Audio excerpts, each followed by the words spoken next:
Olá, tudo bem com vocês? Eu sou o professor Caires Braga e hoje eu vou falar sobre lei de Hess. Vou falar sobre o conceito, sobre as consequências da lei de Hess e vou também resolver exemplos de aplicação da lei de Hess. Mas antes eu quero falar um pouquinho sobre o histórico desse cientista. Germain Henri Hess nasceu na Suíça em 1802 e faleceu na Rússia em 1850.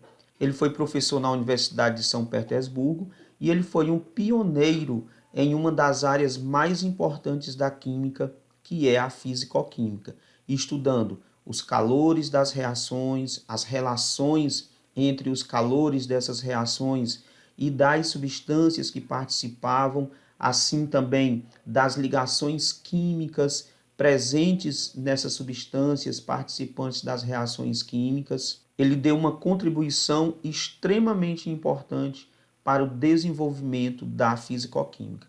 É desse Henri Hess que nós vamos falar hoje. Professor, o que é que diz a lei de Hess? A lei de Hess ela diz o seguinte: a variação de entalpia, que é a quantidade de calor que é liberada ou que é absorvida durante uma reação química, depende apenas dos estados inicial e final da reação. E isso vai ter algumas consequências. A primeira consequência é que as equações termoquímicas elas podem ser somadas como se fossem equações matemáticas, que é algo que sempre será feito quando nós formos aplicar a lei de Hess.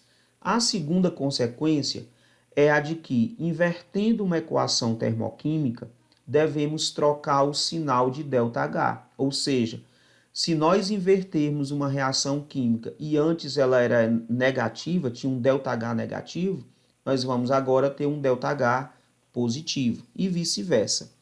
Terceira consequência, multiplicando ou dividindo uma equação termoquímica por um número diferente de zero, o valor de ΔH será também multiplicado ou dividido, conforme seja o processo que você está realizando. Então, nós vamos multiplicar ou dividir por esse número que multiplicou ou dividiu a reação química. Vamos para um exemplo. O exemplo diz o seguinte: o acetileno é um gás que, ao queimar, produz uma chama luminosa, alcançando uma temperatura ao redor de 3.000 graus Celsius. É utilizado em maçaricos e no corte e solda de metais. A sua reação de decomposição é... Aí nós temos aqui a reação do acetileno, que é o C2H2, no estado gasoso, dando origem a 2 mols de carbonos mais 1 mol de hidrogênio no estado gasoso. O ΔH da reação, a variação de entalpia, é de menos 226 kJ por mol. Ou seja, se o ΔH é negativo, a reação é exotérmica. Se fosse positivo, a reação seria endotérmica. Baseando-se nessa reação, analise as afirmativas. Primeiro, invertendo o sentido da equação, o sinal da entalpia não varia. Está falso. Se nós invertermos essa reação, ou seja, se nós pegarmos o C2H2 e colocarmos depois da seta e pegarmos o 2C mais H2 e colocarmos antes da seta, invertermos a reação, o sinal do ΔH também vai ser invertido. Então, o item 1 está falso. O item 2, a liberação de calor constituindo-se numa reação exotérmica, o que é verdade. ΔH negativo, exotérmica, libera calor. ΔH positivo, endotérmica, absorve calor. Então, o item 2 está correto. O item 3, a entalpia dos produtos é menor que a dos reagentes.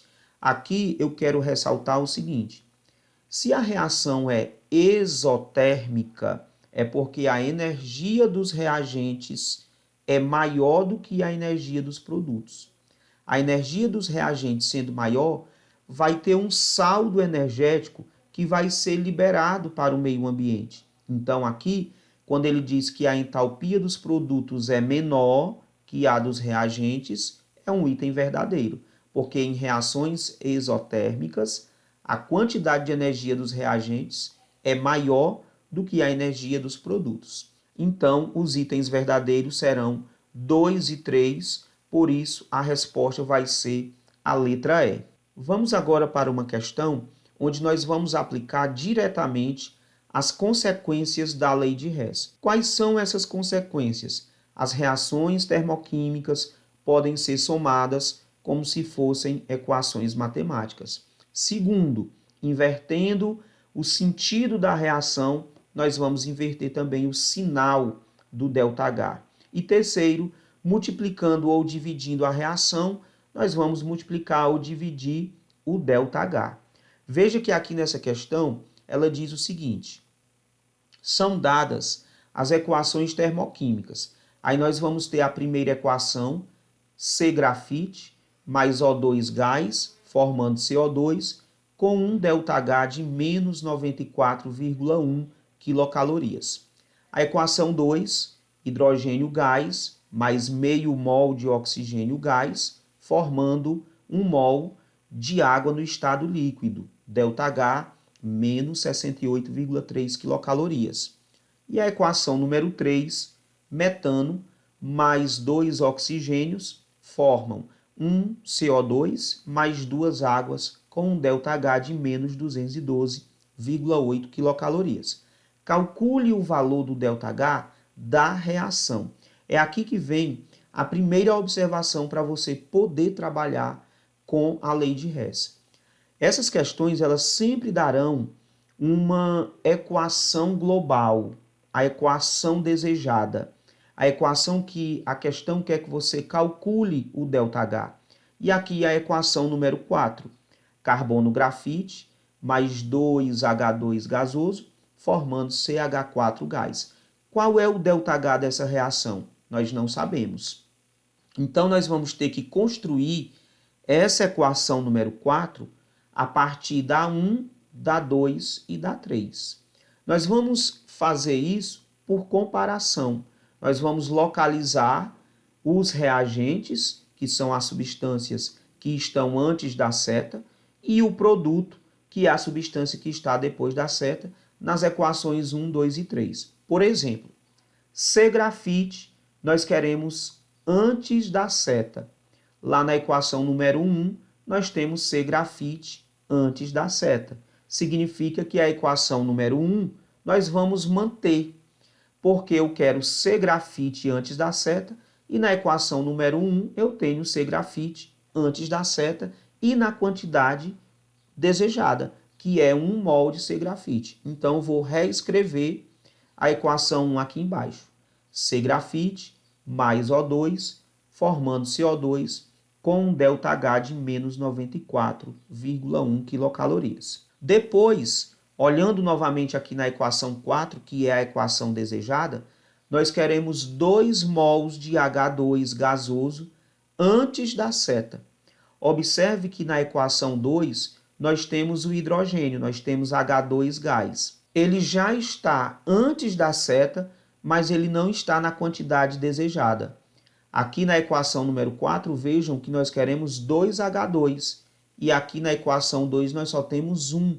Significa que nós vamos multiplicar a equação 2 por 2.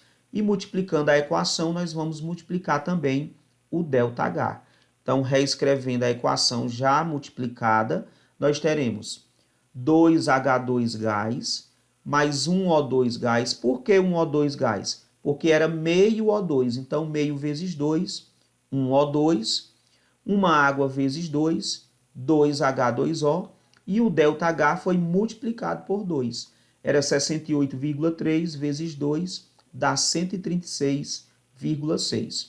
E por último, nós queremos aqui na equação número 4, que é a equação desejada, mais uma vez enfatizando, metano depois da seta. E eu quero que você perceba que na equação número 3 nós temos o metano, mas ele está antes da seta. Significa que a equação número 3 nós vamos inverter o produto e o reagente, e vamos também inverter o sinal do ΔH. Reescrevendo a equação, nós vamos colocar CH4 e 2O2 para o produto e CO2 mais 2H2O para o reagente. Invertemos a reação, perceba que eu inverti aqui o sinal do delta. Era negativo, ficou positivo. Nós vamos agora somar as três equações químicas com o objetivo de chegar na equação química desejada, que é C-grafite mais 2H2 formando CH4. Beleza, mas antes de somar, tem algo muito importante que você precisa entender. Nós vamos cancelar as substâncias que estão antes e depois da seta, que se repetem. Então veja que eu tenho CO2 depois da seta e eu tenho lá na equação número 3, eu tenho CO2 antes da seta. Olha o que eu vou fazer. Eu vou cancelar CO2 por CO2. Nós temos também 2 mols de água depois da seta, aqui na segunda reação, e 2 mols de água antes da seta. Então, nós vamos cancelar 2 águas por 2 águas. E nós temos ainda o oxigênio. Veja que tem um oxigênio na equação 1 e um oxigênio na equação 2. Ou seja, 2 oxigênios antes da seta e eu tenho 2 oxigênios depois da seta. Vamos cancelar 2 oxigênios antes com 2 oxigênios depois. Cancelamos tudo que era possível e agora nós vamos somar. O que sobrou antes da seta? C-grafite e 2H2. E o que sobrou depois da seta? CH4. Então, nós vamos ter carbono grafite mais 2H2 formando, depois da seta, CH4. Vamos para o ΔH. Nós vamos somar os dois negativos, vai dar menos 94,1 menos 136,6 vai dar menos 230,7 mais 212,8. Fazendo a subtração, nós vamos ter 17,9 com sinal negativo, porque a gente dá o sinal do maior. Então fica ΔH, variação de entalpia, menos 17,9 quilocalorias. Ou seja, nessa reação, nós vamos liberar 17,9 quilocalorias, por isso o sinal negativo. Beleza, então? Essa foi a nossa aula sobre lei de Hess. Espero que você tenha gostado. Se gostou, deixa like, se inscreve no canal e até a nossa próxima aula, se Deus quiser e nos abençoar. Forte abraço!